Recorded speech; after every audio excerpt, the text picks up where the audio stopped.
Acavuk gelirse çekil kenara.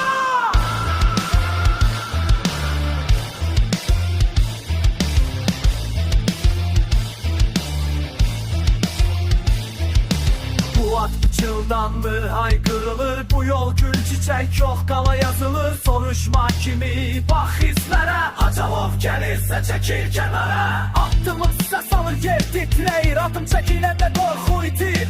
Sözün yumruk kimidir düz hedefe.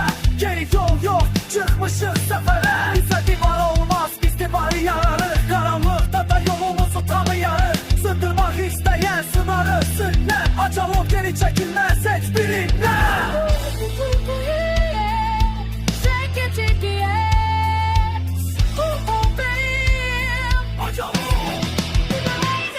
Acavuk bu at meydandır. Sen izle çın burada yırtandır. Bir aptal değil bizlik değil. Bu yolca ileri gelir.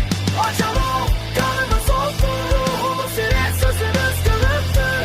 Çıkaşı bulduk tarih olduk. Bu gelirse oyun bitti.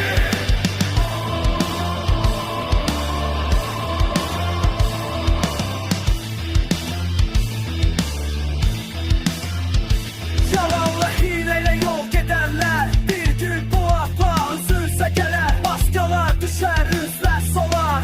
Çünkü hakikat ağır serde vurar. Dağışı seçmedik dövüş bizi taptı. Her yara ders oldu bizi mükelletti. Karanlıktan çıkmışığı amok kimi. Acavuk yazılır bu tarihe. Bu at korkmur, bu at susmur. Təsir arttıkça daha da belki ruhumuz. Ya da yan ya da çekil kenara. Ki Acavuk çünkü Acavuk Acavuk Acavuk Bingan bizim bingamız. Sadece güçlü tarihimiz. Sınır yok, elinde yok. Bu hayatta yüzler yok. Acavuk bir haber dağıldı. Bu at milletiyle gölgesidir. Sorulsa kim gelir? O taraftan da cevabı uçak sesler.